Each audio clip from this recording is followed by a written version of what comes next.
Their obsession is to transform the rest of the world into carbon copies of themselves.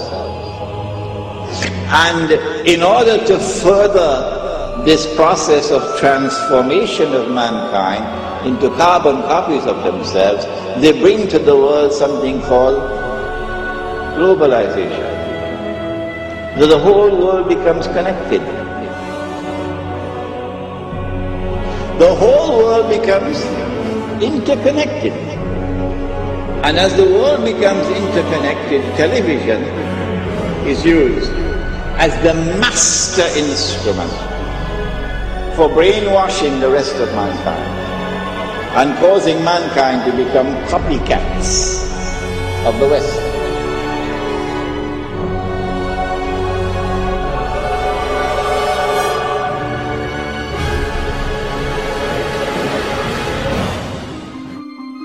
So in a sense, what we're seeing is using branding that is so enmeshed in our culture and in our lives as a way back into our own societies, a way to engage with globalization. Because if you pick up a shoe now, you have the story of globalization in your hand. You have leather that was maybe produced in Argentina, shipped to the Philippines, produced by a Korean subcontractor that went through a Hong Kong broker that was dealing with a company in Oregon. So you're looking at this thing, and if you can deconstruct it, if you can trace all the components through the global economy, and not only that, but find out how much that company that's selling you that shoe spent on advertising last year and how much money they paid a superstar athlete to sponsor them, then you have the disparities of the global economy in miniature, the winners and the losers. What we've seen in the past 6 years is an explosion of brand-based investigative activism, where you have campaigners that have peeled or looked behind the brand, peeled away the facade to see how the goods are produced. There are labor groups in the United States that have sponsored tours of Nike workers, of Gap workers, going to U.S. campuses, to community centers, to tell people how their products are produced. And of course, this is very uncomfortable for these companies, because even though they are the engines of globalization, they don't really believe in globalization, not this kind of globalization, right? I mean, their whole system depends on the world of production and the world of consumption staying safely apart, and there not being this connection at the grassroots where we learn the secrets behind our shiny, perfect, airbrushed global world. So now these brands have become, in many ways, the most visible targets of globalization, so much so that whenever you see a protest, during a protest, there'll be a line of riot cops guarding the Starbucks, guarding the Gap, guarding the McDonald's. And this strikes me as tremendously symbolic, somehow, that they're guarding the facade, the entry point into the world of globalization. And what this activism is doing is it's putting them together. And it's going to the shiny facade of the brand outside the mall, outside the superstore, and saying, we know how your products are produced. That's what these campaigns do. They make globalization real. They say, it's about the food that you eat, it's about the clothes that you wear, it's about the toys you buy your kids.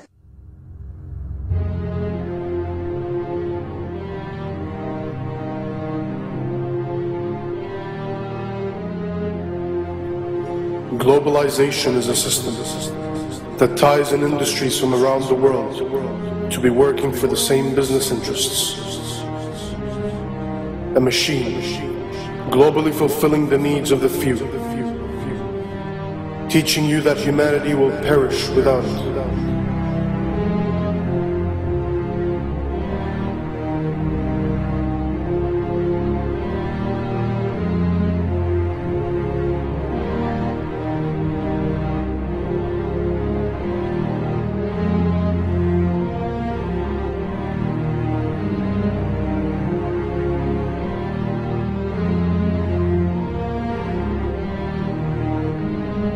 In a globalized world, corporations become living, breathing persons, a modern-day slave master.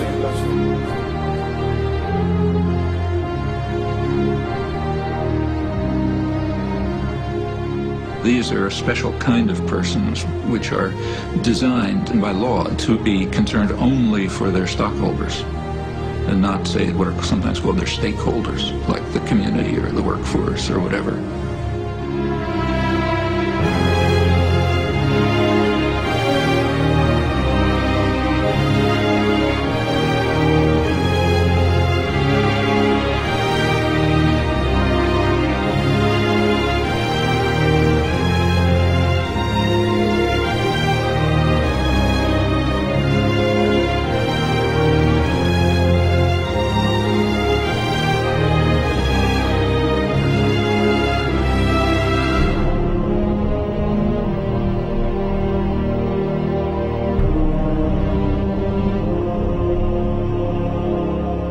We are deceived into believing that without this system, we won't survive. But in fact, the system won't survive without our support. Just like a beehive, it needs its drones. People who will never ask questions, people who will never step out of line, who will begin to need the prison they are in, depend on it, love it.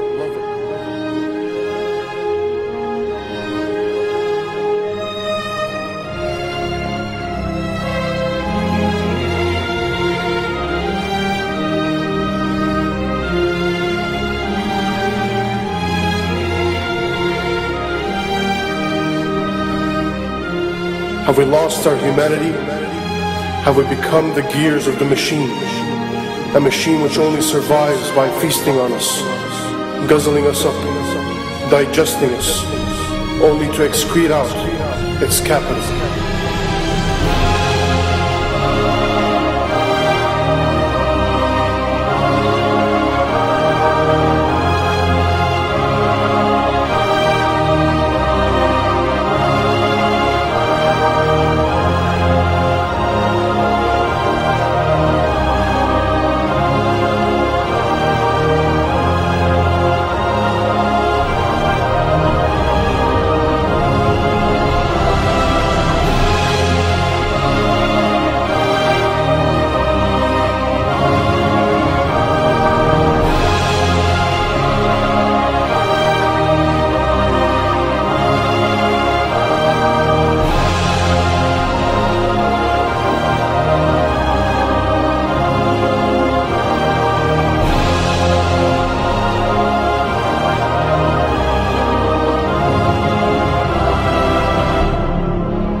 The mistake that a lot of people make when they think about corporations is they think, corporations are like us.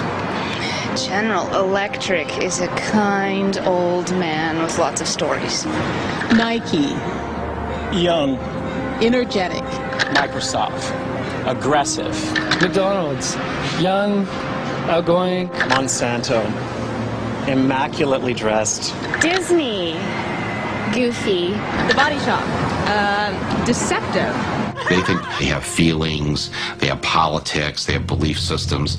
They really only have one thing, the bottom line. How to make as much money as they can in any given quarter. That's it. Of course they make a profit, and it's a good thing. That's the incentive that makes capitalism work, to give us more of the things that we need.